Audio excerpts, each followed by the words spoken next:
The moment our fellow geeks, dweebs, nerds, and other unfortunates have been fervently waiting for has finally arrived. It's time for TMI,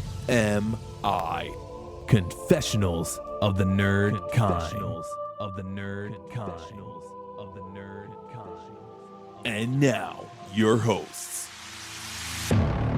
Jeff Nerfherder Chandler, Jim Kaiju Baker, and Christina Yojimbo Henry. You can continue.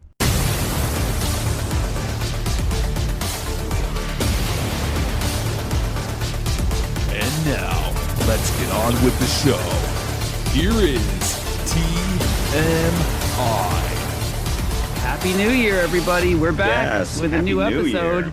It's been a while. It's been a minute. Hopefully you didn't get worried that we were gone permanently. Listen, most podcasts go on break during the Christmas holidays. They do. But we've given our listeners a surplus of material, so maybe they're spoiled. Maybe we do too much for you I think we do. We have to pull back every now and then. Yes. Leave them wanting more? Is that what it is? Yeah. Lower expectations. That's what I always say. Lower your expectations. I've been saying that from day one of the podcast. Just 2023, though, great things are ahead. Great movies are ahead in 2023. Yeah, what movies do you guys really want to see that are coming out this year? Well, we got Quantum Mania, which I'm usually not the biggest Ant-Man franchise fan, but this, because of Kang, is right up there on my list. I can't wait to see the new John Wick. I had to see the other three first. We got it. That's the episode we got to do. You know what? Can we just do like an entire Wick month of February? In this new John Wick movie, I'm seeing a lot of pre-articles, not about the movie itself, but who's in it. So is Ana de Armas in this movie? No, she's in the ballerina prequel. Yeah. I'm already lost. All right. Christina, if she's wearing a low-cut dress, I want to hear about it. Because you're going to hear about it in James Bond. You're going to hear about it. And I have a feeling she will be. I have a feeling that she wasn't will. a low-cut dress. That was a high-cut dress.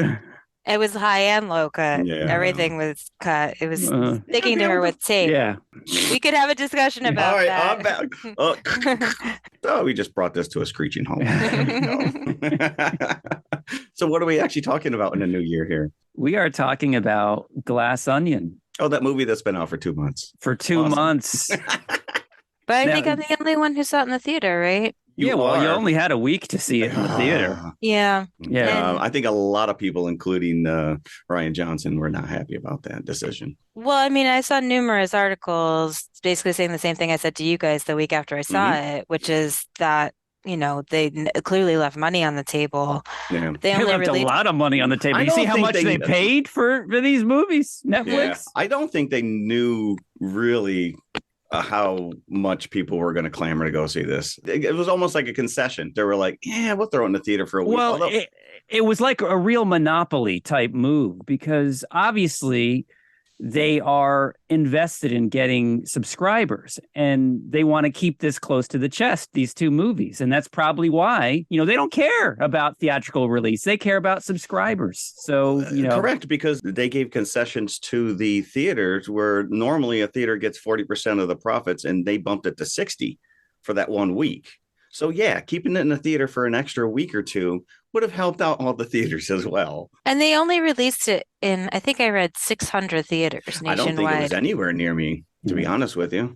I don't think Netflix has it in their best interest, though, to help out theaters. So they're probably like, until they start their own theater chain. So you don't bitch about it. We'll give you an extra 20 and that's it. I'm very curious to hear how your responses are, because for us, some of the delight of the film was watching it with a crowd. Yeah. And there were so many cameos and there's so many things going on in this movie that are really fun. And a lot of those things are so much more fun with a crowd. Yes, correct. I agree. Hearing the response of everybody. Yeah, but your crowd is going to be different than our crowd. That is true. Our crowd response will be saying, I'm in the movie theater right now. That's right. Wow. I did see that Netflix is talking about possibly re-releasing this into the theaters in February, because that is a little bit of a empty zone for new releases. Yeah, and by that time, whoever's going to subscribe to see this movie will have done so already. So they figure that's a safe buffer. I don't know. Do you really jump on a streaming platform right now just to see a movie? That's why they paid $250 million. I think that's why. Yeah. Mm. You know what's weird though? We were looking for a Netflix movie in Netflix, and we had to like hunt around to find it. And it was a fairly new release. And I was like, why do they hide their own movies? They produce so much content and then they like hide it in their own algorithm. It's like even things that are new, you go find it. You have to like search for it. If it just came out and you think, oh, well, it'll be right at the top when I open up Netflix, but it's not there. Yeah, there's so much content that they have to push everything down so they can advertise their brand new stuff. But that's what I'm saying. Even like brand new things aren't necessarily at the top of the list. At the top of the list or like on the front page when you open Netflix. As an example, we were All Quiet on the Western Front. Like it's getting floated for like awards and stuff. Like this is a book. It's based on a very well-known book. You know, this should be a film that should be like at the front when you open up Netflix. I had to like hunt around to find it. I was like, are you kidding me? It just seems weird to me. Like hardly anybody I know watched Wendell and Wild, the Henry Selick movie, right? I only knew about it because my child told me. It's the director of Nightmare Before Christmas and Coraline. It's got Jordan Peele and Keegan-Michael Key in it. I mean, you'd think that this would be a movie they'd have like right up front, especially during the Halloween season. I had to like search to find it. But you know what movie you don't have to search to find is Glass Onion. That's always right there whenever I pull this thing up. And I finally watched it thanks to our review of it this week. But before we get into it, Jeff, do we have any news? We've been gone for 2-3 weeks. We haven't gone for a long time. I'm not going to dig into all the stuff I came across. I'm assuming neither of you saw Megan. No, I don't need to see her dance again. Okay, I'm actually hearing really good things about this movie. Apparently, it's doing well. Yeah, and I think that but what it's doing is it's really following in the trend that's stuck pretty much over the last 2 years, which is that the most consistent pandemic era movie-going audience has been horror. And this is a PG-13 horror audience, correct? Yeah. So now you've got all the kids coming in. I don't know what it's rated, actually. I didn't look, but I'm sure nobody's going to stop a bunch of teenagers at the door. Exactly. I've been seeing like all through popular media, like sporting events and stuff. Like, dude, if I was in the stands of a football game and I turned around and there was a girl dressed like that, I'd be like, I'm out. Get away from me. No. It's PG-13. Yeah. No, but I mean, it's all practical. But from what I understand, this little girl did all of her own stunts. So and twerking in that scene. Yeah, I will never let that go. That is ridiculous. I was almost on board until that came up in the trailer. That's right up there with Wednesday's dance that seems to be taking over the world here. So, but no, we don't have any Megan news. I just was curious if we had kind of poo-pooed it, and now it seems to be doing pretty well. So somebody's watching it, just not us. I just came across this the other day, and I was very excited. Michael Giacchino, award-winning composer. Yeah. We just saw that he had directed, what was it? Werewolf by Night. Werewolf by Night. Well, he has been tasked. His first feature film will be a reboot of the 1959 ant classic Them. Oh, I did with the see giant this. ants. Yeah. And I am so excited for this because I really liked his aesthetics in Werewolf by Night. Yeah. And it's not like he's just taking a job. Apparently, this movie means a lot to him. I love this movie. This is one of those, like, you come across it on a Sunday afternoon. The sound effects of the giant ants are just so classic. Yes. But I love all of those atomic age monsters. You know, we talk about Godzilla and all that other stuff. So I'm excited to see what he's going to bring to this. And I already have a pairing for this matinee. Ooh, good call on that one. Well, John Goodman. John Goodman, yes. Okay. Well, we might have to wait a year or so. Yeah, I don't think it's coming out tomorrow. You're getting over your skis there. Hold that one in your back pocket, Jim. So anyways, I'm very excited for that. I know we have not talked or covered Avatar 2, but that's also hitting 900 million globally. So apparently it's made enough money that James Cameron says, okay, I will release the third. Was there any question? He already has like 3/4 of it in the can. At this point, this guy just doing whatever he wants. So we've been questioning the validity of Avatar since the beginning of this podcast, and apparently we are wrong.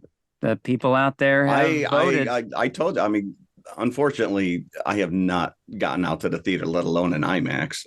But it probably would have been. I would have been able to get the wife in the theater in a seat for the first. Well, there's still time. It's not like it's left the theaters. No, I know, but yeah.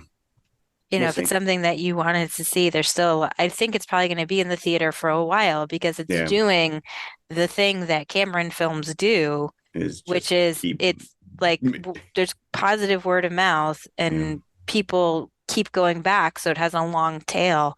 This is actually better for theaters than a movie that opens big and then drops like 60% in the second weekend. So yeah, no, I agree.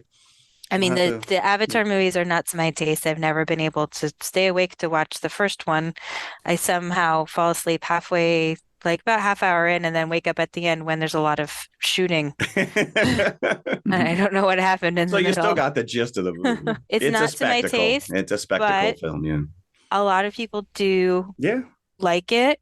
There's a lot of, I almost feel like secret fans of Avatar because it's a film that's, if you don't like it, people really don't like it, and they're sort of very public about slagging off on it. And there's a lot of people who secretly love Avatar. Yeah, well, There's I mean, people Disney who were dressing up for the first weekend. Yeah, hey, I love you just said Disney, Jeff. I love the ride. Yeah. Yeah, the ride is great. I mean, I don't even care about the Avatar movies, but that's one of the coolest theme park there rides. You go. Yeah. And I'm going to end with this, which is because we're going to go into two mystery movies here. Christina. Yes. I have a question for you. Yes. I read on social media that you have a title of your new book. I do. Is it a mystery no more? It is a mystery no more. I can stop referring to it as book 17. It's called Good Girls Don't Die. It sounds like a Megan sequel. There was a lot of internal debate. About the actual title? Yes. My working title was tied directly to a phrase that said in the book, and my editor liked it and my agent liked it, but then the publisher didn't like it, and then it was a whole thing. So, and this is like showing you a little bit of how the sausage is made in publishing. I was going to actually ask you, behind the scenes, like when you release, because you had talked before, I released a manuscript. It's gone. It's out in the world now. You know, you get notes back from your editor. Yep. That you can or cannot incorporate. Are you like, I'm not doing that? How much leeway do you really have? I don't really get the kind of notes where I would say, I'm definitely not doing that. I've just never been in that kind of situation. Okay. All right. The notes are there to help you improve the manuscript. A lot of times they're questions.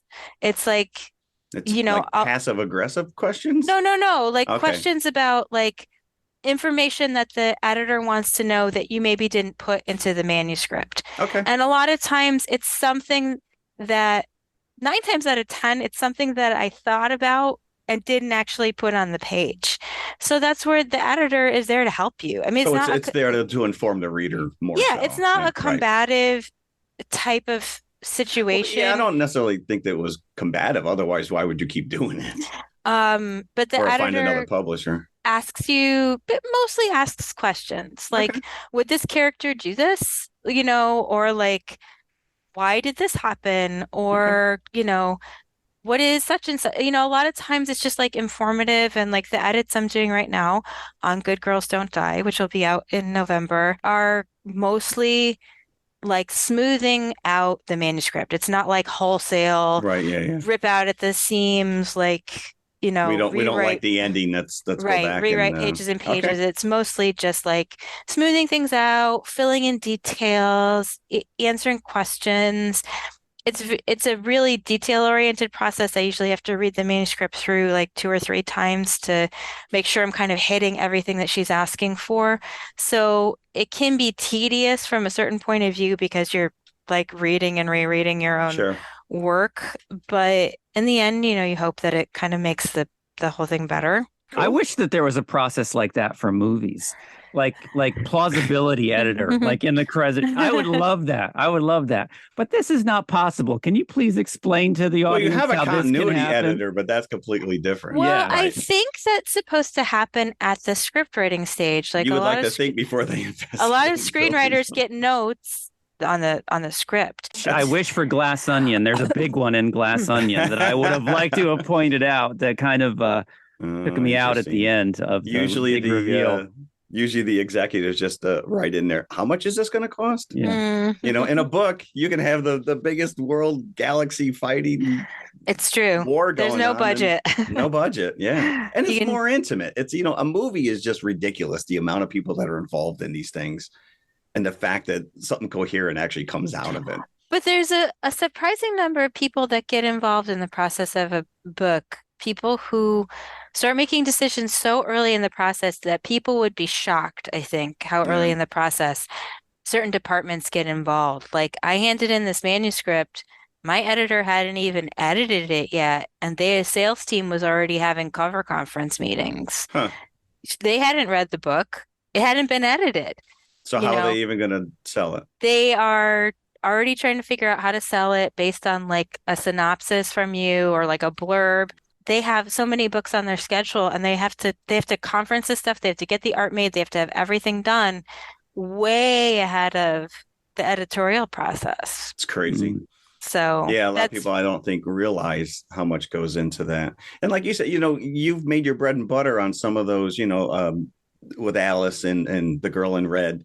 And all of a sudden you come out and they're like, oh, we know exactly how we're going to promote this new book because we've seen her series before. And then you come out and you're like, this is unlike anything I've written before.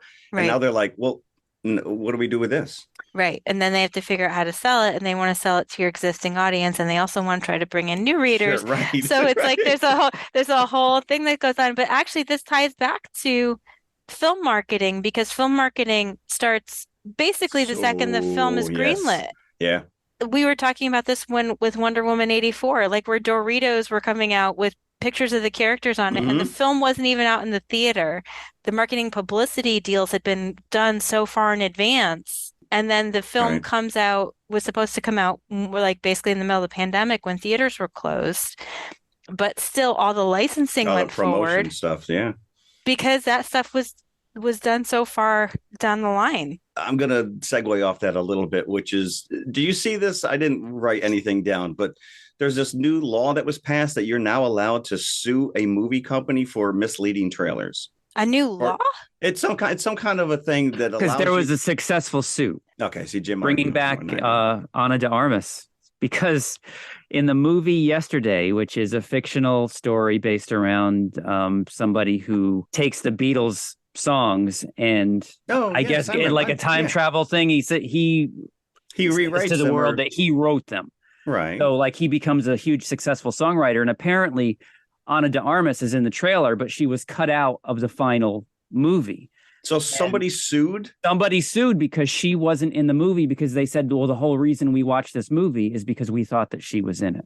So that's really going to hogtie somebody from being creative. I mean, we talk about these trailers that give everything away, but if you want to be coy and just tease it, somebody could walk out of the theater going, well, that's not what I thought. I thought this was a comedy, and then immediately demand their money back plus. I mean, think about how all of us thought New Mutants was going to be, right? We were all like, oh, it's going to be like Dream Warrior. It's going to be a horror movie. Yeah. The way they shot the trailer, the way they cut the trailer, and it didn't really end up being like that in the end, right? No, but that's because it went back and they edited it like three They times. went back but and still, forth, that's judging a book by its cover. I picked up your new book. This is not like anything she's written before. This is not what I wanted. I want my money back. All It's entirely that's ugly. subjective. This is ridiculous. Precedent. It's an entirely ugly precedent. Well, this wasn't what I thought it would be. You know, How when does that somebody stand up in else a would court of say, this is law? exactly what I thought it would be. You know, I'm happy. This is the kind of ruling that can be really dangerous because you can start to see it applying not just to like other artistic endeavors like books or records or whatever records. I'm from Gen X, guys. Sorry. records. Back when we had those things. Hey, I'll tell you, I was in Burlington yesterday, and those album record stores are hopping. People Yeah. are buying vinyl. Anyway, but it could also apply to like you could say, the picture of this food that was on the box that I bought didn't look like the final product when I Yeah, made that's it. like going through the McDonald's drive-through, and it's like, wait a minute, this Big Mac doesn't look anything like the picture. So like I when could see the lawyer in this case looking at his client. This judge is buying it. Wow. Yeah, We This have coffee- something here. Well, you go all the way back to the lady who's like, "This coffee was too hot. I'm suing you." It's Oh like, no, that's a different thing. That woman got third-degree burns. That's physical He did. harm. Yeah. Yeah. That was not like, oh, the coffee's too hot, it burned my tongue. Like it spilled in her lap and she got third-degree burns. Does that mean I can sue for whitewashing because you blasted white light at my eyes to make me cry? Yes. Yeah. You I mean, I don't emotionally know. manipulated me. Oh, I smell civil lawsuit. We're all gonna I actually jump on listened board. to an interview with the lawyer who brought this suit recently for the woman who said that The like coffee thing. And the- I'm sorry, I didn't mean to lump not the her in there. coffee. Oh, okay. the Kraft mac and cheese, Oh, like it yeah. wasn't like she said it took It more said- than 3 minutes to Yeah. prepare What is up And- with people? What is wrong with people? We're way because too the box entitled out claimed there. it How only busy took is she 3 that she minutes to can't make. devote an extra 2 minutes to making box mac and cheese? No, you know who's opened up his own firm to take cases like this is Benoit from Domino. Wow, that Right. was a rabbit hole, my friends. Yeah. We didn't even talk about what our pairing is. Pretty Oh, much. if people are even listening anymore, we are talking about Glass Onion, which is a Knives Out mystery, which Don't is say- don't say- controversial in itself. Yeah, I was gonna say, don't say that to Ryan Johnson. Don't say it to him. Yeah. And together with this, we are covering Dead Again. Is this the sequel to the movie Dead? Because I couldn't find it anywhere. No.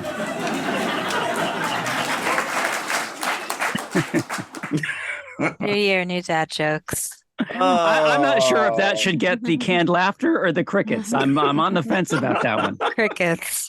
Oh, stop it. All right, so Glass Onion. First of Mhm. all, okay, so Let's you're go. talking about comparing theatrical experience to home experience. Mhm. Unless you ask, or if it's written somewhere in the lobby, you don't necessarily know, unless you've done research, how long the movie is. Netflix, you see, it's 2 hours and 19 minutes. So as we know, usually, even if it's a movie you're looking forward to, you're kind of set against it already. Like, you're going to take 2 hours, 19, it's already 9:00 at night. Come on, what are you asking me to do? That really does determine whether or not I put it on at 9:00 at night. Yeah, here's the litmus test.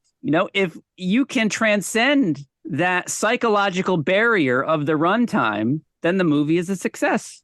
And it did it. Watching it, I wasn't thinking, has an hour and a half left. No, it carried me through. Kudos to you, Ryan Johnson. Ooh. Agreed. Wow. And it was really fun, again, to see this with a crowd of people. And I wish more people had had the opportunity to see it with a crowd, because it's just one of those things where those little moments of recognition just become that much more fun when you see Blanc in the bathtub and he's on a Yes, call with Stephen Sondheim and Angela Lansbury and Natasha Lyonne and Kareem Abdul-Jabbar. Kareem Abdul-Jabbar. There's a lot of layers going on here. Kareem Abdul-Jabbar has written some mysteries, which is why I'm sure he was included here. And Natasha Lyonne has a mystery series. So there's the reasoning for all four, obviously. Mhm. Angela I was Lansbury. disappointed that he didn't bring in Mike Tyson with his mystery cartoon series. So, Or I mean, Scooby-Doo. Like, go total Run. animation as the Run. fourth box. I mean, there's a lot of funny little just momentary cameos, like Ethan Hawke. Ethan Hawke just popping as in. as Yeah. efficient man in the credits. Mhm. Is that what he is? I thought he was the inoculator. Hugh Grant, who comes to the door holding a sourdough starter. can I just say, I love Hugh- that. Hugh Grant and Daniel Craig as lovers. Somebody But they weren't greenlight even in the this. same scene together. That was what I was know. Just what was missing. implied. I don't care. Somebody greenlight this. I want to see this movie. Yo-Yo Ma, Serena Williams. Yeah, I that was mean- a funny little cameo right there as well. And then even people who aren't in the movie are kind of mentioned, right? Like Jared Leto's kombucha and Jeremy Renner's hot sauce. And cameos aside, I mean, we should talk about the cast because there's some really good casting. As you know, I think Janelle Monáe is the perfect human Mhm. being. And I think she's absolutely phenomenal We're going Yeah. to spoil this movie. So if you would like to watch Glass Onion with the mystery unspoiled, then you should stop listening now, go watch it, and then come back. This is a good thing that we've sat on this for quite some time. So Yeah, so hopefully plenty of most people seen have it. already seen this. Yeah. Yeah. Same with Dead Again, by the way. Stop at the intermission if you haven't seen Dead Again yet. Go back to 1991, see if it's in the theater. Janelle Monáe functionally plays three parts here because she plays Andy, she plays Andy's twin sister Helen, and then she plays Helen posing as Andy. As Andy. Which, this is not revealed until halfway through because you think you're watching Andy. So like in a soap opera turn of events, Andy has a twin sister that's masquerading as And Andy. I like this, that it's not a Scooby-Doo reveal at the end. You literally get this halfway through the movie, and then it backtracks, and you see how Andy and Blanc pull this off. And that's not the only thing that you question seeing at the beginning. There's a few other things because you watch the movie through, then you get this flashback, and you're given the opportunity to watch certain things again with this new information, which is great. And that is in itself kind of part of what brings you through that 2 hour and 19-minute runtime, because you're so invested, like, oh, maybe what I thought that I saw before, my own eyes were playing tricks on me. Right. Well, he's playing fair with you. Like in terms of solving the mystery, he shows you everything. He makes This holds up for repeated viewings, definitely. And because did either of you watch it a second time before? I'm not. No. Okay, because we had seen it in the theater, so then I hadn't seen it since November, so we watched it again, and because we knew the reveal, we were like, "Oh, look, he hands him the glass. Oh, look." Blanc actually says, Helen. She runs to him on the stairs. Oh, crap. But you didn't I didn't even pick up on that. First time really? Because you're not thinking about it. Sure. He says, Helen. And if you were, really paying attention, you would have been like, why did he call her Helen? Yeah. Interesting. But there's a lot of stuff that you definitely see the second time through. And what struck me the first time watching the first half of this before the flashback is how I'm thinking to myself, Blanc is acting very unsophisticated and kowtowing towards these people an awful lot. And then you realize he's putting on the Southern yokel kind of, aw shucks, and he's doing that purposely. So it's, my questions were answered halfway through the movie. Oh, I know. He's just like those big blue eyes, right? Like, oh my goodness, I love Sweetie Pants. He's selling it in this. He's laying it on. Yeah. But I think one of my favorite things about this movie is the moment when he ruins Miles' mystery. Oh, yes. He figures it out pretty quick. But this is such a perfect kind of pastiche of like the Poirot vacation mysteries, like Death on the Nile and like Evil Under the Sun, where like a group of wealthy people go to a place and then they all seem to have a motivation to kill a person in this scenario. It's really, really good. And I really like the way that he, like Jim said, breaks the story in half. So you can sort of see everything up to that point. And then you also see how Blanc and Helen like have collected information at that point about the various parties. And yeah, she seemed almost better at it than Blanc. Well, he says he's very bad at some things. Well, that's why, the whole conversation about Clue. And I'm like, oh, if we didn't just cover that 2 weeks prior, that would have been a perfect pairing with this. I do want to point out two things about the murder. There's two murders at the center of this story, but we're not aware of one of them until almost the end. It turns out that the person we think is Andy is actually her twin sister, Helen, because Andy has been killed. Yes. But nobody knows this. Her circle of except for the killer. Except for the killer. Yes. Right. And so again, watching it the second time, the look of bewilderment that Edward Norton gives her when she arrives on the beach. Yes. And he's wouldn't he be aware as her ex-partner that she had a twin sister? He forgot. Because he says that at the end.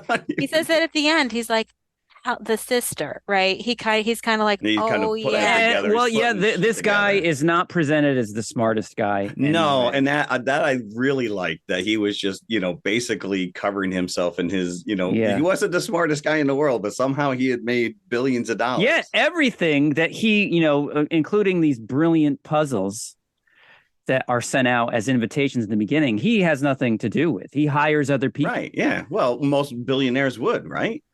I mean, why would you spend all that time and energy when you could just hire somebody? But it's funny now because you got the build up, especially when you see these puzzles and how, each Yes. member of this disruptor gang, and, you roll your eyes more and more as you realize, what these people represent. And you're thinking to yourself, as a viewer, this guy must be Steve Jobs level genius making this stuff. But then you realize he's responsible for nothing. Hence the, whole glass onion. The supposed layers are completely transparent. I love it. Although I will point out, a lot of people were saying that this is a plot hole. Why would he send a puzzle to Andy if he had killed her? There was my plausibility check. This is not explained. You could explain that very convincingly as, well, he's covering his tracks. Yes, that's exactly what I went with. But it's never stated. So I would think that if there was that editor that Christina was talking about before, that would be number one question. Well, is he, maybe you should explain to the audience, because somehow, or maybe that would make him look too smart. Because you don't want to make him look too smart. I don't know. And if he's sending the box, then he can say, well, I didn't know that Andy was dead. I invited her. Yeah. Right. Correct. Yeah. But the question there is, well, did he send the boxes before or after, or it's very ambiguous. So you don't know. Right. The timing of when the boxes arrive. That is paramount. The timing. It's paramount to answer that question. Yeah. And we don't know exactly. Yeah. But I did like Helen's solution to getting into it. Just smashed the living crap out of it. Yes. And then my favorite thing is when she shows up at Blanc's store with the pieces.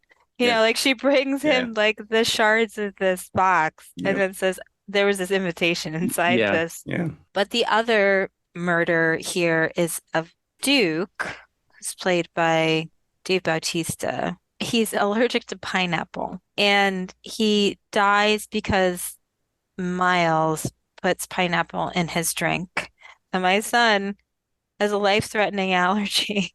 And he goes, this dumbass doesn't even carry an EpiPen. Right? That would have ended that right then and there. He didn't really, He probably did have it in his room. That's another assumption you have to make, just like the timing of the box. But then you would think that whiskey would somehow, he's got one in his room. Let me go get it. She didn't care. But the other thing I want to point out too, the drink was poisoned and meant for me, quote unquote, but I'm actually the murderer. Plot is a Christie plot. It's from The Mirror Cracked from Side to Side. And I know that Ryan Johnson is a big fan of Christie novels, so I think that was... Well, you said it yourself. The whole setup here is, get this small group of people on an isolated, island or spot or what have you. They all have motives to kill Miles because who is it Blanc that says the golden teat that Miles is offering them all? They're all on his payroll. And owe him something in some way or shape, and he's got stuff on them as well. So they all have reason to kill him, and then inject Blanc into that scenario. Because in the beginning, again, one of the brilliant things is what you think you're seeing when he's in the bathtub in the very beginning of the movie. Who later to be Philip, played by Hugh Grant, calls to him, "Oh, you got a box here." Right. So you think he's been invited, like everybody else, as if it's being delivered at that moment. And so Miles insists, I didn't send you an invitation. So then you're thinking, okay, somebody got it and also closed it again and then sent it to him. Because I think if you're the killer, you'd be really sweating this. But Miles is just such an egomaniac that he's not. He's like, oh, this is so street. This gives me cred that you're the greatest detective in the world is here at my mystery party. You should know by now. And maybe, Christina, you had maybe more of an idea of where this was going. But I always get surprised, when it's the least possible person. In this case, it's the actual one who's twin sister. The twin sister part was a surprise. But like I said, having read Agatha Christie, I did know that it was Miles pretty early. Mm-hmm. Especially because it's Edward Norton, right? So you're not going to waste a role like this. I did just enjoy watching it unfold. Yes. and I enjoy that Ryan Johnson, like I said, he plays fair with you. He tries to show you all the clues, even if you don't know what you're looking at first. And that is also a Christie trait where a lot of times Poirot will point out something in the story and be like, why is he bringing this up? And then at the end, it turns out to be the linchpin of the whole There you go. mystery. But she always played fair with you, and Ryan Johnson plays fair with you in this Unlike movie. Columbo, that waits until the last. One more thing. So yeah, so Miles, the whole idea is that he's got this energy source, this clear, Right. that apparently Andy was his partner at one point, and that she created it, and then he took the credit, and then she found a napkin, basically laying out the idea. And so No, it was no, going to discredit him. No, I think the So- napkin was the building of Alpha rather Right. than that Okay, specific. all right. The Yeah. napkin Okay, was clear the was just another establishment thing. of their company, The company. which Miles hitched his wagon to Andy. Clearly, she was the genius in this scenario.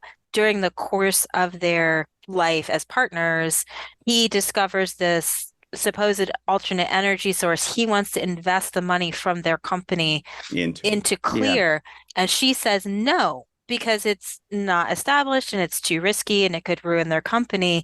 And he's so certain of his instinct that he sabotages her when she tries to leave the company so that she loses all of her assets. And then he gets all of their supposed friends to say that he was the one who came up with the idea for the company, not her, because he wrote the idea on this napkin, and they all testify in court to say it was him, it was Miles, it wasn't Andy. Yeah.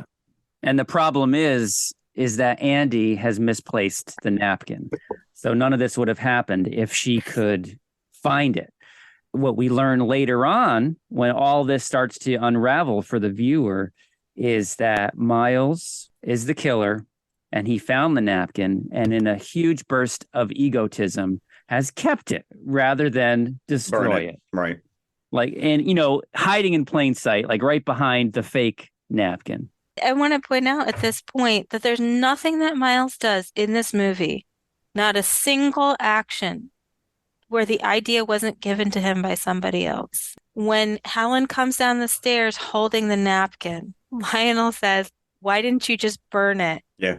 And then he burns it because it would never occur to him to do it himself. He is like an automaton who needs to be programmed. But really, Helen has to be taken to task. Why hold this flimsy thing up in front of him? Right. Look what I got. Look what I got over here. I'm just going to wave it. You better not grab it out of my hand. I'm going to blow my nose on it.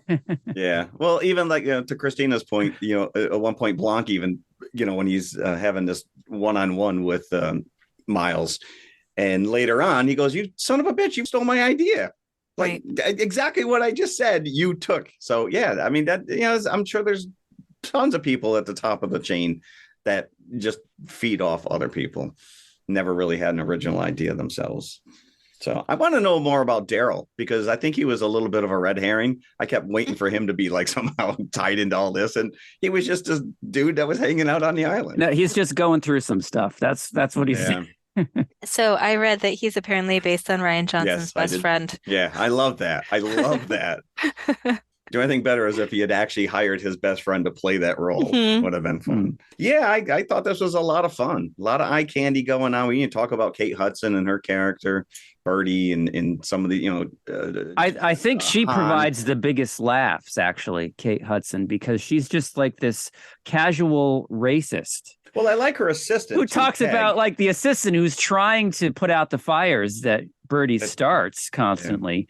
And they reference this, oh, yeah, remember that Halloween costume? It was a tribute to Beyonce. And you can only imagine what this Halloween costume went blackface. was. Yeah, you went blackface. Say no more. This is based on the Beatles song. I was going to ask you if there was a Beatles reference here. In the title. And the Beatles song, what I read was he was going through his, Spotify or iTunes or whatever, looking for song titles with the word glass in them. Huh. And then he came upon Glass Onion.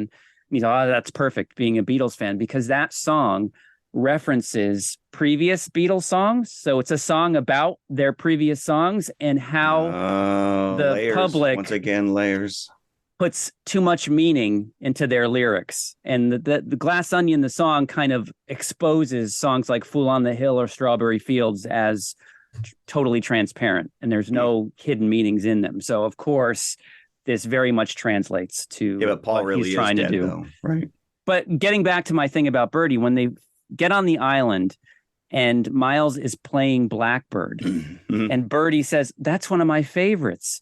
That's a song that Paul wrote about the civil rights movement, which is the antithesis of what Birdie is. So if you know that, you're like, okay, that's funny. That was actually playing in the pub yesterday when we were in Burlington. Right. I think she probably likes it because it's got her name in it. Right? And they pointed out that, that Miles is such an egotist that he says that, this is the guitar that Paul wrote this on. Paul is a left-handed player. So that means that Miles had to have it restrung so he could play it right-handed. So he defiled it before, and then he throws it away after he plays. As he does with a lot of things, because it doesn't mean anything to him. It's about the status of the thing, which is why he's constantly name dropping. Yes, these other people, which makes that ending. It sells the ending because the one thing that he says he has a connection to is that painting, the Mona Lisa. So let's talk about this Mona Lisa. Because Duke's phone. He's the only one who has a phone on him, and it keeps the messaging keeps going off, and it's triggering the security alarm around. The shields go up to protect the Mona Lisa, but later they're listening to rock music, and it doesn't affect it. It might already be up.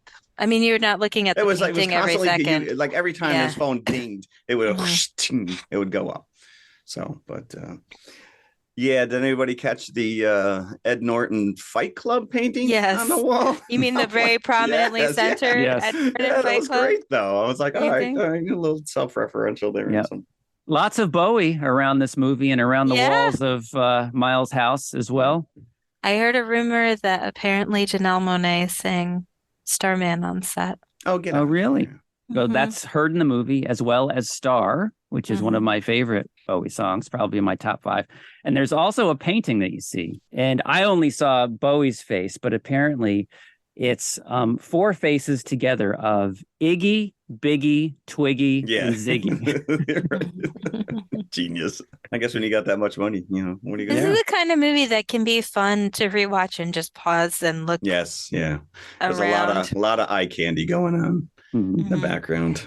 So, did anybody catch that the island is up for sale? Yes, it was listed on Zillow Gone Wild. And Zillow Gone Wild. Yeah, I follow that Instagram account because they list wacky houses. Yeah, and it's actually a resort that that they used for the film. And it's apparently for sale. Yeah. Well, no, I think it's a whole big spoof. It was just a promotion for the movie. It doesn't really exist. $450 million, though. It's a resort, and they CG'd the glass onion portion over the top of it. Yeah. But it was pretty seamless. It's gorgeous. It's an amazing looking resort. I'll tell you that. Yeah. Yeah. I hope it has the piece of shit dock still there. The Banksy dock. The glass one that comes out of this was a lot of fun. I really enjoyed this. Yeah, it was. It was stuff. I did read that Rian Johnson toyed with the idea of just having Daniel Craig play a completely different accent in every one of these movies. I'm glad they didn't do that, because you kind of really got invested in this character in Knives Out, and you'd be like, what? This is not the guy that I thought. Wait a minute. This doesn't make any sense. I was completely invested, didn't feel at all like it was 2 hours and 19 minutes, which is saying something, especially late at night. I did not doze off or anything. I watched it in one full sitting. And if you love mysteries, I would heartily recommend this. I thought the third act had a little slapstick when they start knocking over all the glass statues and stuff. So, it was interesting when they started doing that. I realized right away that Blanc had handed her the clear. Mm-hmm. And I thought that she was breaking the glass so she could hide the piece of clear in the broken glass, because it looks kind of like a piece of broken glass. And I figured it had something to do with destruction of the house, but it did, but not in the way that I thought it would. Yeah. I thought it had something to do with the alarm system on the Mona Lisa, because whenever like a loud noise happened, Right, yeah. like, an extra level of security came down. Mhm. So for some reason, I thought she was trying to set something off, but no, it didn't go there because they already had a kill switch for the Mona Lisa. Right. I did think it was really interesting, like how fast the all of the conspirators turned on him once it was clear that his goose was cooked. When Helen said, congratulations, like on the launch of your new fuel, it just destroyed the most famous painting in the world. Mhm. And suddenly they were all like, oh, yes, I saw the napkin. Yep. Mhm. Yeah. I saw him hand Well, yeah. I mean, he's lorded over them. So Well, but they also all made a choice. Like they all could have made a choice to go with Andy. They didn't they have to could make have. the choice They to could go have. with Miles. I'm assuming he paid him off. So I thought this was very well done. Some fun facts Solid. about this. One of the other paintings, besides the obvious Fight Club painting, is a Rothko that's upside down. Which showing that he's not even. But the funny thing is that the name of this painting actually tells you how to hang it. So he's still. Oh, get out of here! This side up, is that what it says? It said no. The name of the painting is number 207, red over dark blue on dark gray. So right in the name, you know how to hang it. Wow! And he ignored that. Or didn't even look at it. It was just a suggestive title. And Jackie Hoffman, the actress that plays Dave Bautista's mother, is actually only 8 years older than him in reality. And this is very funny. Daniel Craig, Dave Bautista, and Kate Hudson all wanted to stay at this super exclusive hotel during filming, which cost $2,000 a night. The studio said no, but they said, if you want to pay for it yourselves, then yeah, go ahead. And they all declined. Cheap bastards. Oh, well, if you're not going to cover it, here, stay at the Motel 6 down the street. Yeah. So don't say a Knives Out mystery to Rian Johnson, because he just wanted to call this Glass Onion and be done with it. But no, Netflix is like, no, we have to do, the audience out there is too stupid to know that this is the same character from Knives Out. We have to tell them in the title that it's a Knives Out mystery. So they won in the end. I guess they didn't want to just say a Benoit Blanc mystery.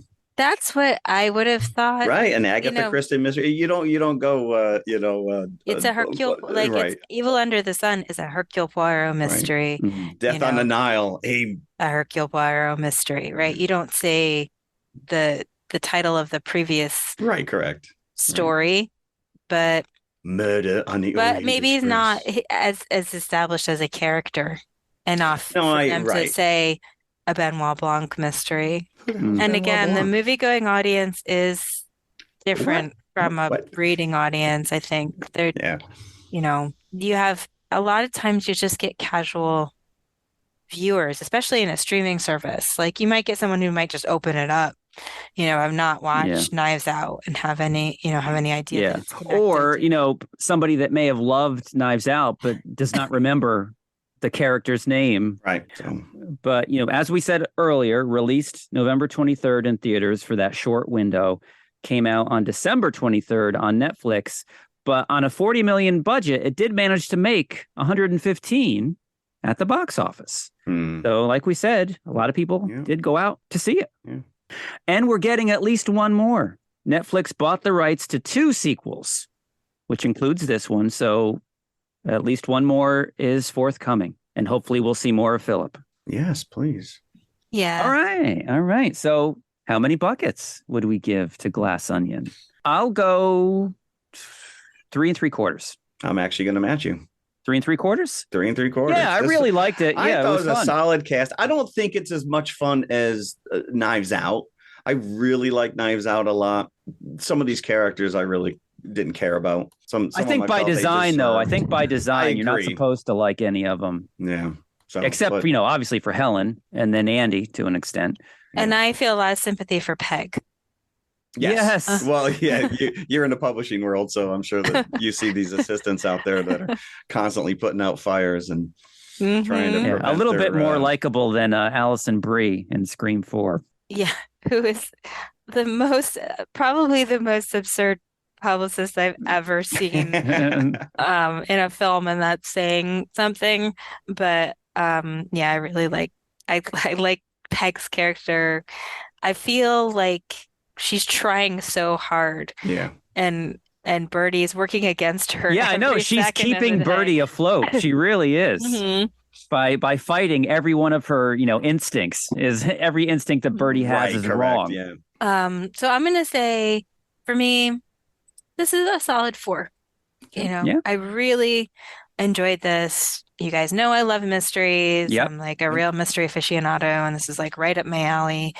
For the same reason why I love to see how they run. I always love to see the references back to other mystery stories.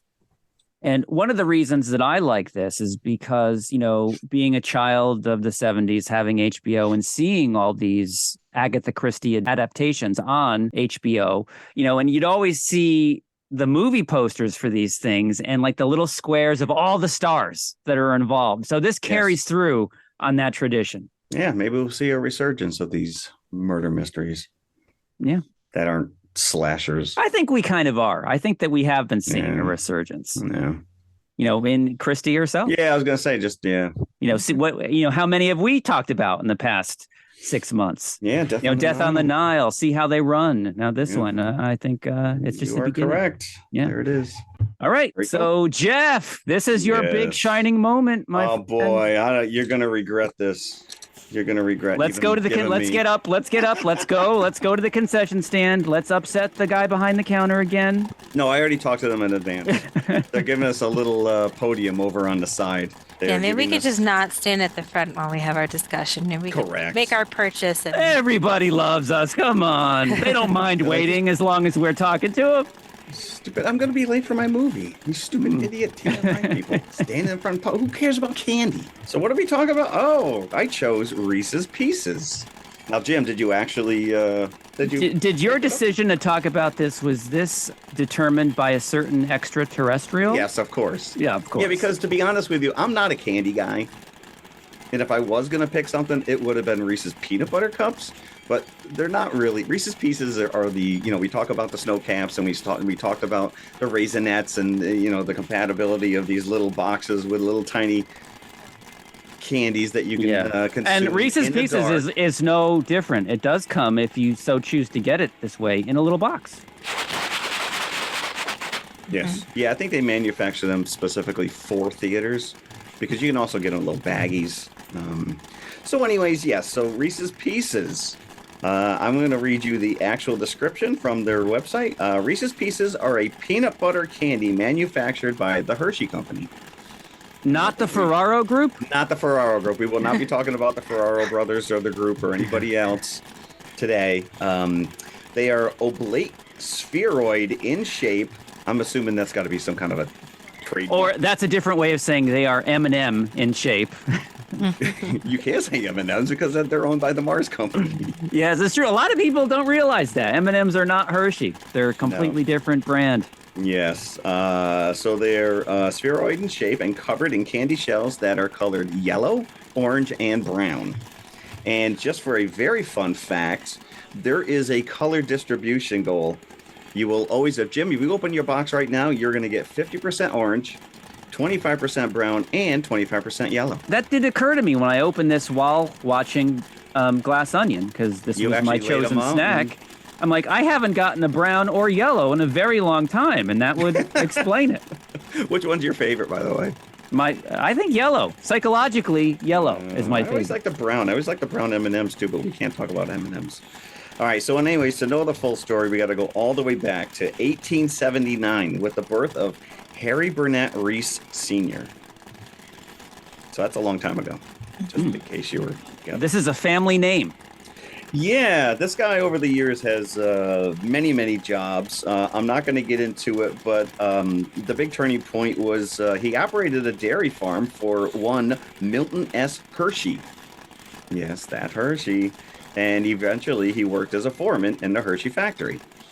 And over the years, he tried many ways to create his own candy. In 1923, Reese incorporated his own and founded the H.B. Reese Candy Company, where he created the #1 selling candy brand in the United States. Any guesses? The peanut butter cup? Reese's Peanut Butter Cups. Yeah. But here we go. Look at this. We're attracting a crowd. Look at this. Yes, yeah. Because I heard Reese's Peanut Butter Cups. Everybody loves peanut butter cups. But we're not talking peanut butter cups. We are actually here to talk about pieces. Or should I say PBs, as they were originally called in 1968. So I guess in the early 50s, there was another candy that Hershey had called Hershey-ettes, which were kind of like the front runners of these hard-shelled candies, which really kind of paved the way for pieces. But I want to point out, this guy had 16 kids, so he really was trying to get businesses up and running. He needed some income. So the pieces as we know them today, not by name, but by shape, existed as early as 1968? Correct. Yeah. What I didn't point out was that in 1963, Hershey actually bought him out. They merged with the Reese, HB Reese company. Okay. And the product was a hit, but sales soon declined until 1982, when a small independent filmmaker by the name of Steven Spielberg was developing an alien rom-com with the working title A Boy's Life. And he was looking for some product placement. He went to the Mars Company, asking them if they could use M&Ms, and they said no. They said no to Spielberg? They rejected it. They did not want anything to do with this. This no-name director? No. Correct. Yes. I don't know what's going on. I don't think that they were allowed to read the script. They probably saw some character designs in there. You don't need to read the script. If Spielberg's coming to you. I don't know. Regardless, they said no. So then they turned to the Hershey Company, who gladly accepted the second-hand offer. And once the movie was released under its new title, E.T. the Extraterrestrial, sales of Reese's Pieces skyrocketed upwards of 300%. So while people were out on the ocean killing great whites, they were eating Reese's Pieces. Yeah. So basically, within 2 weeks of the film's release date, sales of the candy had tripled. Distributors of the candy reordered as many as 10 times during that 14-day period. It's interesting because I don't really remember eating Reese's Pieces before. Well, that's No, just it, I don't yeah. remember them existing before Yeah. E.T. I mean, obviously you always saw Reese's peanut butter cups when you went into Yes, correct. the yeah. like the corner store, and there'd be all the candy, and you'd see peanut butter cups. But I don't even remember seeing Reese's Pieces. Well, maybe because they were Hershey. I'm fascinated that sales plummeted and they still existed for all those years up until 1982. I mean, they say they declined. I don't know. I don't have actual numbers. I don't think it was to the point where they were like going to go out of business. I guess they were still making money on these things, but this product placement, it was just, I mean, it catapulted it. Right. Yeah. Yes. So how are they in terms of the candy landscape today? Are they still, a popular option? They are within the top 10 of popular candies in the concession snack itself. They've incorporated them into actual Reese's cups themselves. They seem to be very popular around Halloween time. And I think probably for the same reason that they're popular at the concession stand, because they're small, you can carry them around, you put them in a box or put them in a little bag. They are the most popular candy in Indiana and Virginia. And really? They are gluten-free. Yes, It's says that right on the box. Yeah. Because there's a lot of things in it. I mean, like Reese's Pieces are functionally, they're trying to like put peanut butter cups into a bite-sized form, right? The funny thing is that it's not peanut butter.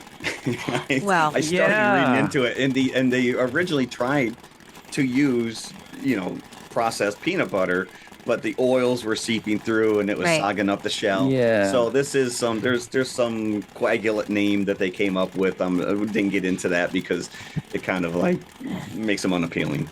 Right. But it's still a peanut butter flavored product. Yes, correct. It's Absolutely. the point. Yep. And it's interesting now because if you go into a store or even to the concession stand, but especially like if you go into like your local CVS and you walk down the candy aisle, you're going to see bite-sized versions of basically every candy. Everything. now. Yeah. Like anything that was previously a bar size Yes. is now in like a little bite size, and it comes in a bag. Yeah, For convenience, for It's the convenience on the sake. go. It's the on the go society we live in now. This is the most interesting facet of this segment for me. What is everybody's personal take on Reese's Pieces. Meaning, is this a favorite of yours? Do you not like it?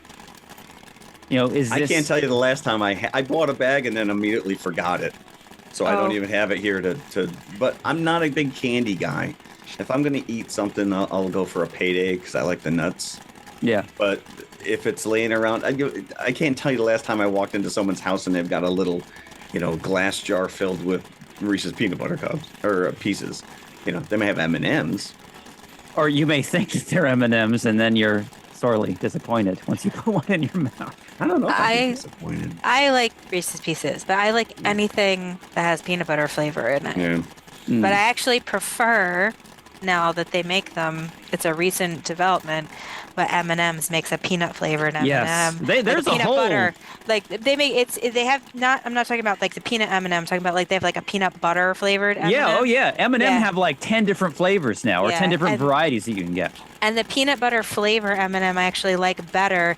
The texture is more like actual peanut butter. Well, so you get chocolate too, right? Yeah. You don't get chocolate so with the chocolate Reese's and peanut, Pieces. yeah. That's the main thing that I dislike. When E.T. came out, I was right on board. I got to get me a bag of these Reese's Pieces and remind myself what I'm missing here. And I was underwhelmed back then. And this is not my go-to candy. So when you said that we were doing Reese's Pieces, I can't tell you the last time I had them. I was excited. Oh, maybe I'm missing something. Maybe I will like them now. And I put it in my mouth. So I started to eat some during Glass Onion. Just to your point of what you just said, it doesn't really taste like peanut butter. Like it leaves like a kind of waxy coating on your mouth. I love Reese's peanut butter cups. That's probably who doesn't? top 2, top 3 candies for me. But yeah, the Reese's Pieces, there's something lacking for me. Probably first and foremost is the chocolate. So I've never tried the M&M's peanut butter, but I'm gonna put that on my list of things to try. I just think they have more. If you like peanut butter, and that's what I really like, the peanut butter flavor. I feel like the M&M's peanut butter they have a better texture. It's not like that hard center like of the Reese's Pieces, and it just tastes more peanut buttery to me. But a great use for Reese's Pieces. That's funny because I brought this up during the Raisinette episode too. Is you can make chocolate cookies and put the Reese's Pieces in them. That almost like a sort of a reverse chocolate chip cookie. That you make a chocolate cookie and you put the Reese's Pieces in them and bake them. They're very delicious in a cookie. I think there's probably a lot of baking uses for that. Oh yeah. Have you ever tried the peanut butter cups with potato chips in them? No, my son pointed those out to me. Do you mean that you can buy them with potato chips in them? Yes, correct. And they're official Reese's peanut butter cups? They are, in fact. Yeah, it's not like some guy in the corner just like, yo, man, this. Come over here. Yo, little boy, give me this. To that point, though, I actually like the peanut butter cups with the Reese's Pieces in them. Not all the time. Yeah, see, I don't like that. But it's like a slightly different texture. Just sort of, But you're not really a candy person. I eat candy every single day. Yeah. We'll go right back to the counter right now, and Jeff and I are going to buy Christina all the Reese's Pieces. Since we're not going to eat them ourselves, no, she I can think have at this all of point them. we're all going to order M&Ms. I think we just poo-pooed the pieces. I think we just No, this is all. We don't want to cast a light on M&Ms because I'm sure we're going to do them at some future point. This is all about the Reese's Pieces, so let's not take the spotlight away. So if they're good enough for ET, they were good enough for me.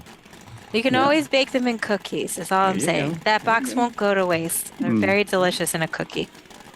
So there you go. Go. That is my Reese's Pieces presentation. The lobby lights are flashing. That means we have to get back into the theater before Dead Again starts. Actually, before we go back into the theater, I wanted to start this whole thing by telling you that I forgot to do my research and I was just going to make it up and start with this. That would have been brilliant. Ready?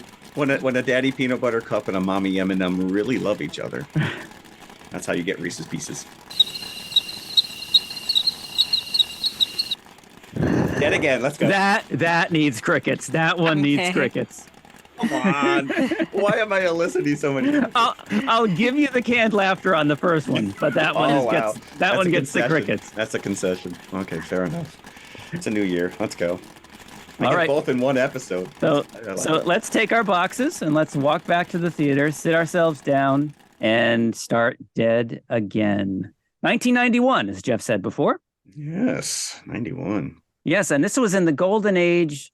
Kenneth Branagh, Emma Thompson, married. I couldn't think of a better pairing than these two. Is this And when they I was liked each other? heartbroken. I was heartbroken when they broke up in the mid 90s. I'm like, this shouldn't be happening. I They need to know. be I together was very forever. invested in the two of them as a couple also. Wow. And I saw this in the movie theater. I did see it in the theater as well. Yeah. I did not see it in the theater, but my wife did. And she did point out to me, like as we were watching it, when Mike Church calls Grace Margaret, that the entire theater gasped.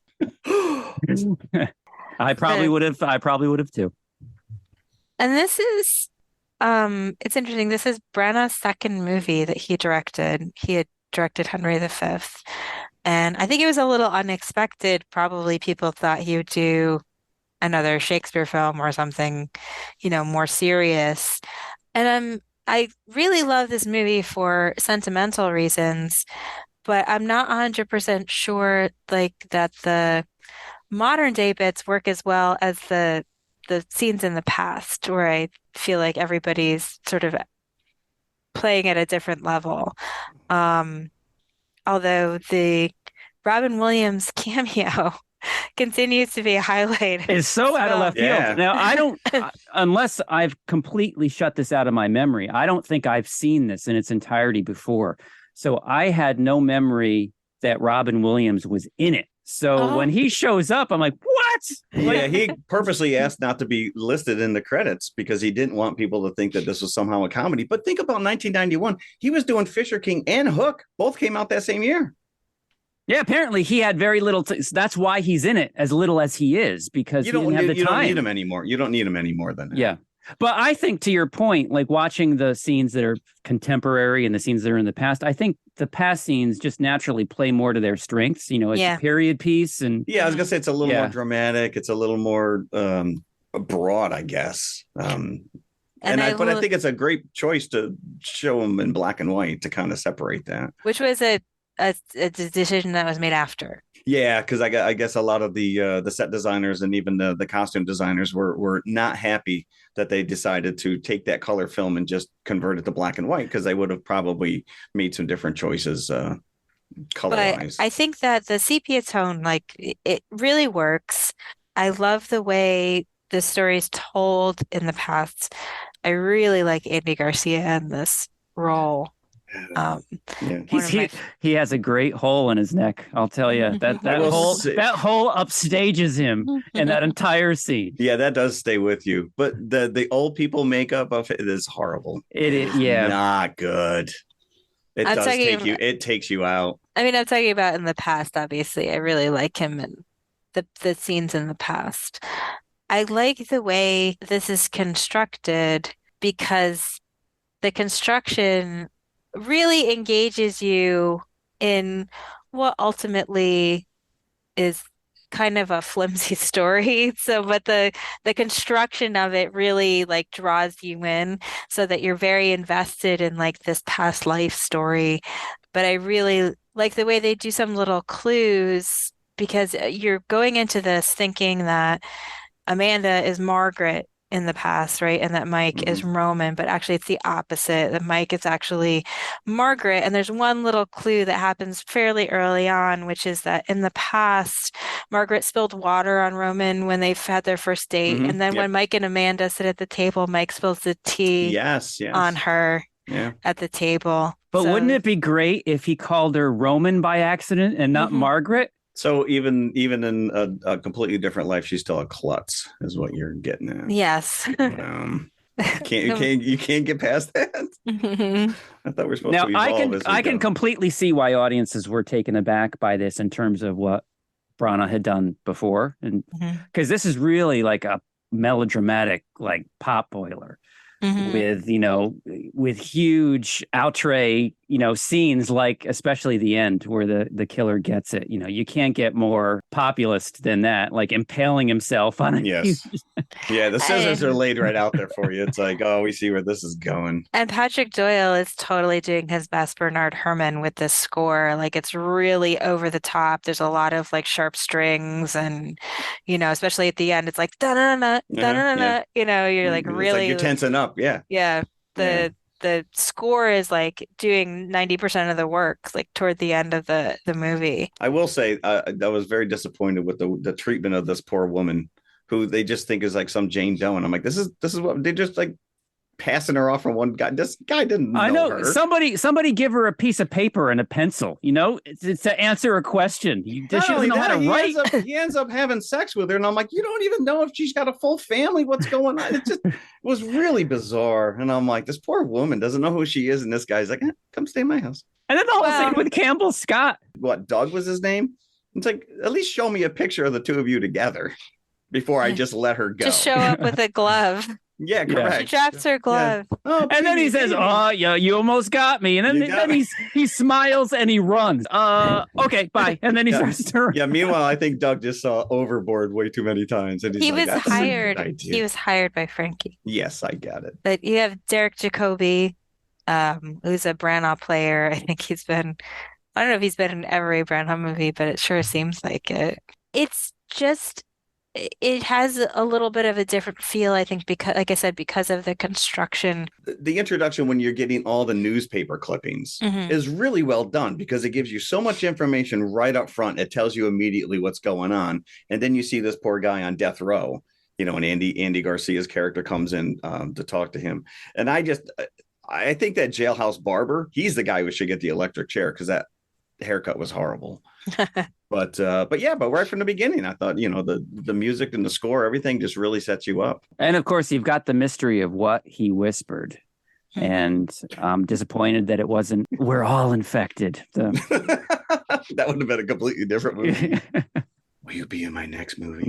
But, it's not long. It's fairly tight. And I think it's just a really fun watch. I feel, like I said, I have very sentimental feelings about this because I was a pretty big Branagh fan and went to see it in the theater and always liked it. Actually, this is one of the inspirations for Jordan Peele in Us.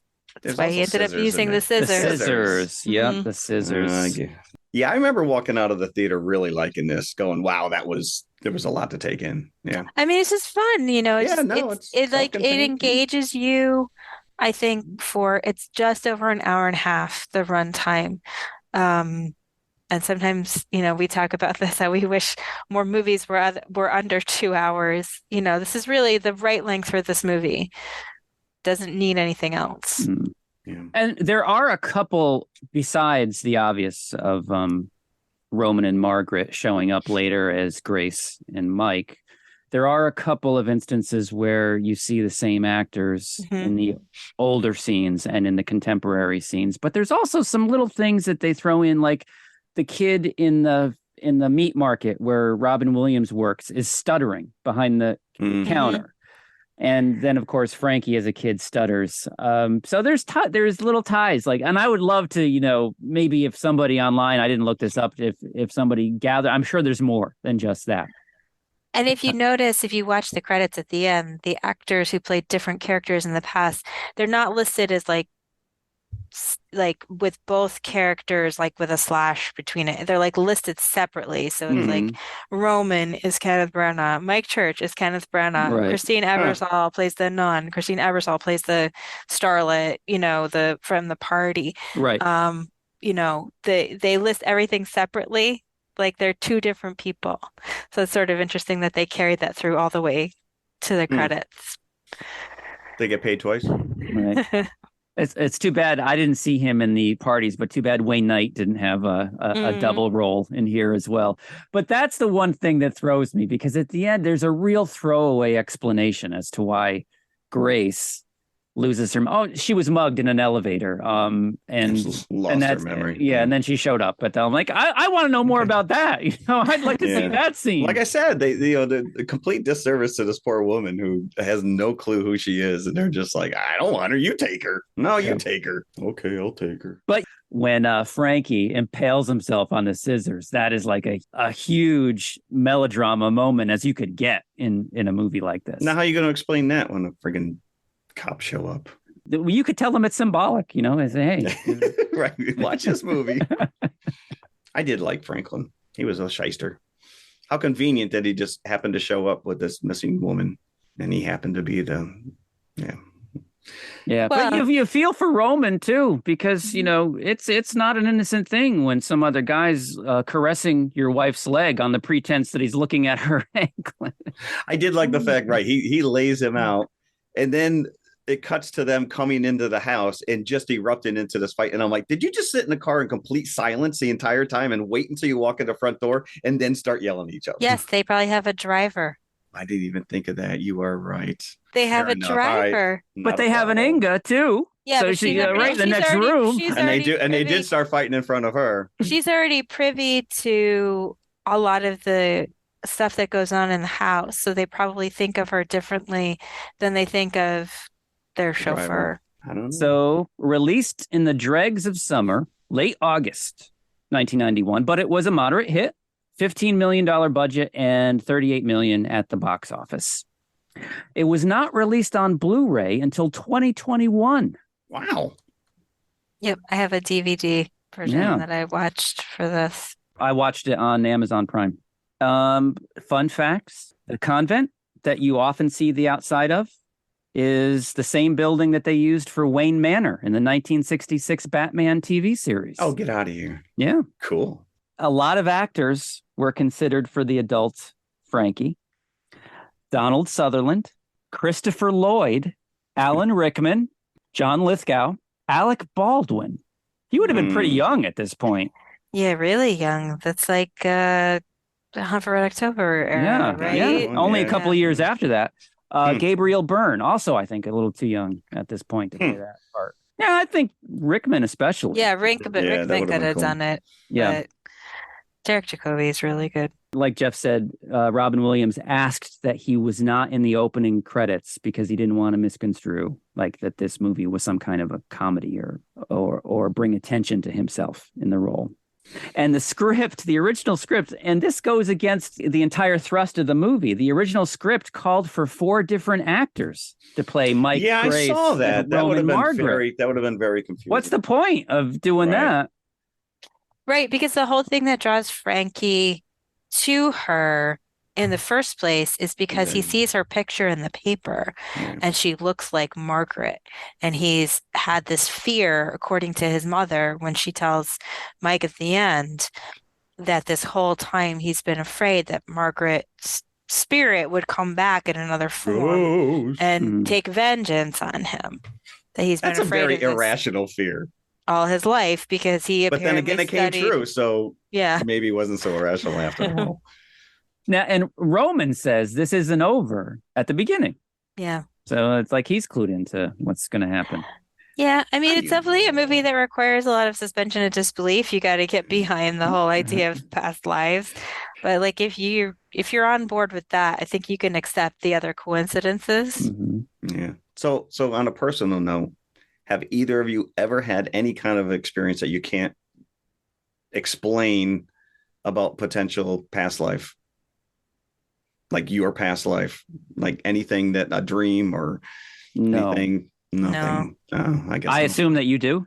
I do. And this is really weird. I've never really put too much thought into it, but there was a moment in my life where I would have these very, very vivid dreams where I was, I can only explain like standing in a castle overlooking like a train yard. It was all black and white and there's just big, heavy red curtains on either side of me.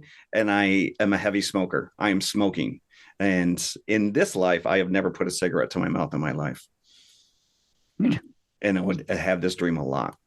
Another fun fact is that if you notice that the names that Grace has they're related to sharp objects. Campbell Scott says that her name is Catherine Pierce. Her actual name is Amanda Sharp. So that theme carries through. So Dead Again. What would we give Dead Again, buckets wise? I'm going to say 3.5. I think probably empirically it's not a great movie. I just like it. I'll go 3.25.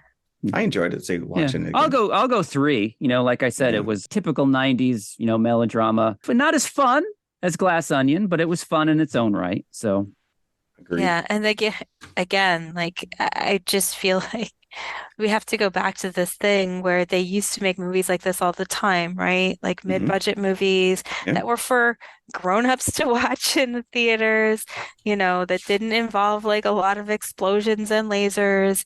And that's, I think, was one of the that would have made pleasures. this better. That was one of the pleasures of Glass Onion. And it was a theater that was full of adults. I mentioned at the time that my son was the youngest person in the theater, because adults clearly want to go to the movies to see these kinds of films. All right. So what else did we do this week? Or in the past 2 weeks, as a matter of fact? It's been a while. It has been a while. Anything of note that we've seen, read, or experienced? I finally caught up with Willow. Last episode. Oh, I haven't even started that. What's your take? It's bizarre. I like what they're doing. There's a younger cast. Obviously, you have Warwick Davis returning as Willow. I feel like they're falling down the whole Last Jedi hole, where they are giving Willow, like when we see him at the end of the Willow movie, he's now got these powers and he can learn how to, and now he's not so great. But there's a weird thing going on where they're incorporating pop culture songs, not only in the end credits, but we're also starting to get them in the episode itself. And it's like, this is a whole fantasy realm. So I'm not really sure who made these decisions, and I'm not entirely convinced that they work. But production wise, it's very nice. Val Kilmer is not involved. But there's a part of the storyline is the fact that Mad Mardigan is missing. Again, kind of a Last Jedi thing where Luke Skywalker is missing. We got to go find him, kind of a thing. But Joanne Worley does return as Sorsha, and 2 of the characters are their children. So it's definitely worth checking out. There's some nice performances. Again, there's some really nice creature work going on and visually, but yeah, the pop culture stuff. Christian Slater shows up for an episode, which he just stands out whenever he shows up. I think episode 8, which hasn't dropped yet, is the last episode. So we'll see. I'm on board. I watched it. Well, talking about movies made for grown-ups, this definitely wasn't. This is for the first time, I watched one of the most notorious slasher films of the 80s. And when I say was, it's definitely not made for children, but I can't say it's made for grown-ups either. Pieces. I was in disbelief after I watched Pieces. Pieces? Not to be confused with Reese's Pieces. Not to be confused with Reese's Pieces. Whoa, is all I have to say. Is this on Shudder? It is on Shudder. It sounds like something on Shudder. Yeah, it is. Pieces as in pieces. I would love to talk parts. about this on the show, but I don't know if you could withstand Pieces, Jeff.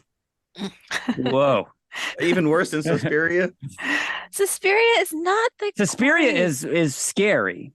Yeah, but Suspiria is not as gory. Yeah, this isn't scary. It's gory. Gore. Yeah.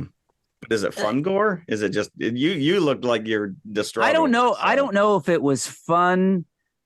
It was fun to watch because I laughed out loud, but I couldn't tell if it was intentional laughs, unintentional laughs. Does it matter though if you enjoyed it?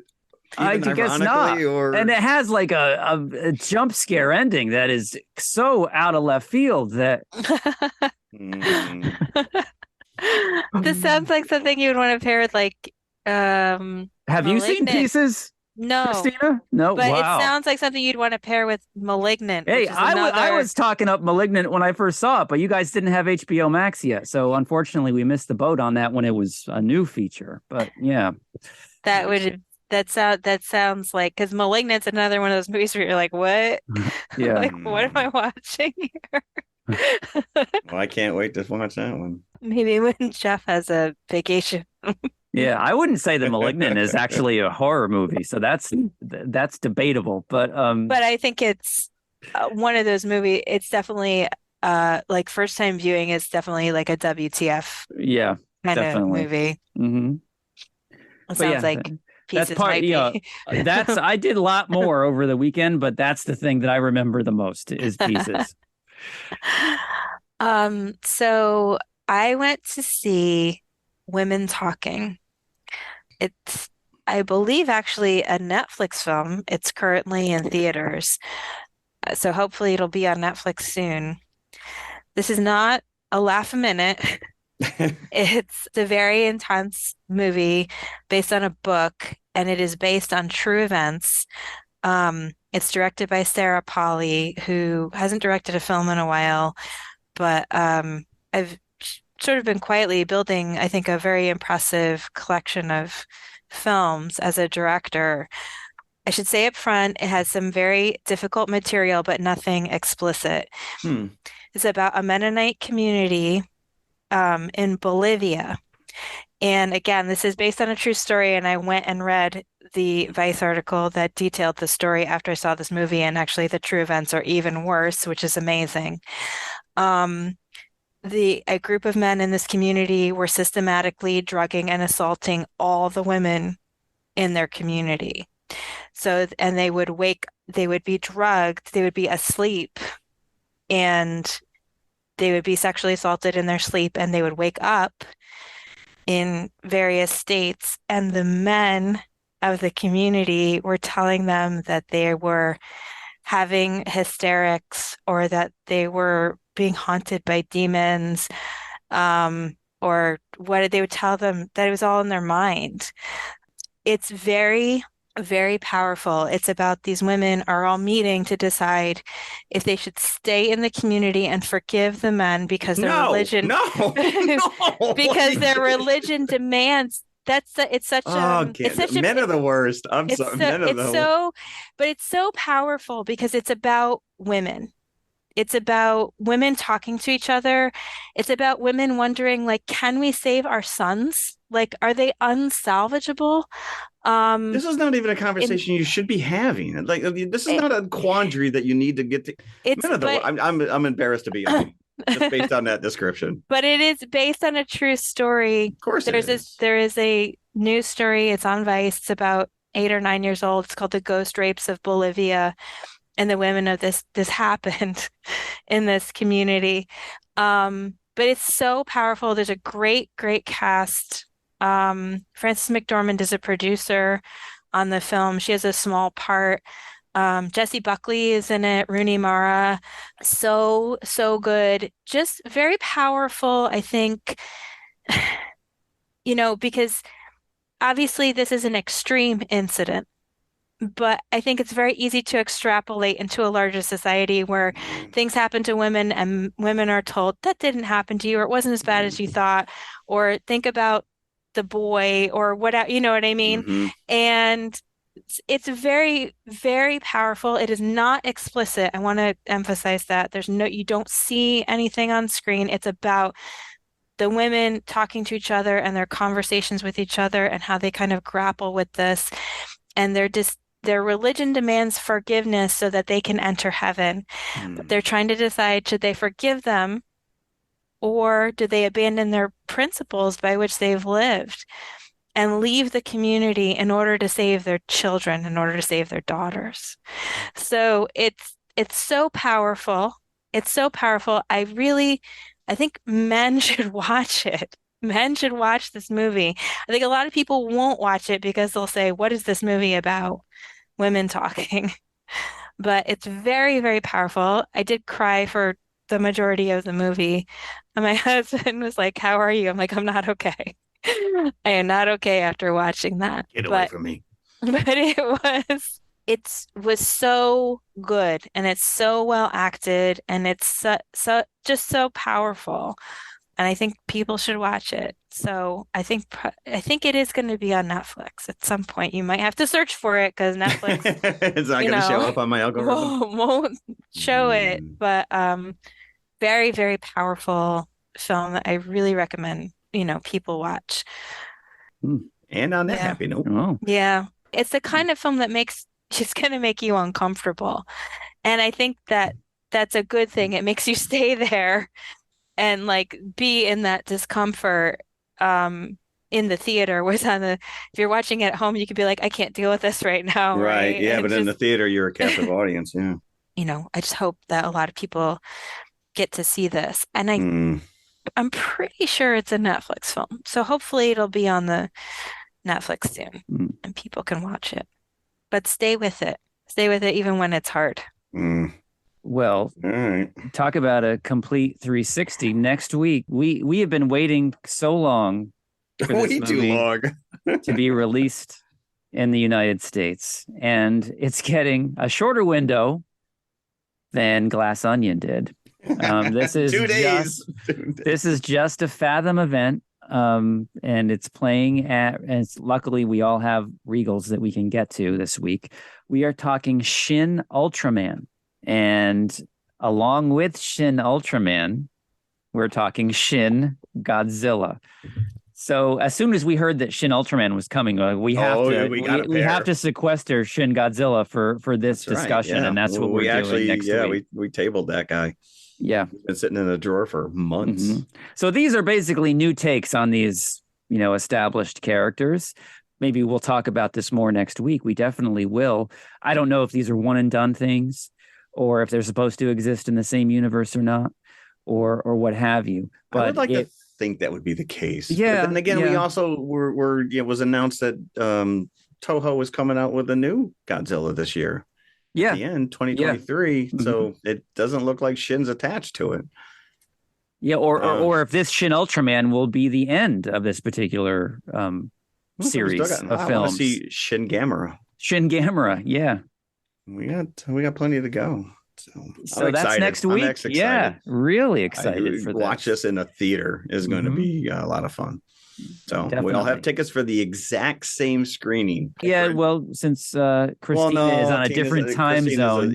One hour. You guys will have already started watching it. I'm going to text you. Yeah. When I get into the theater. Yeah.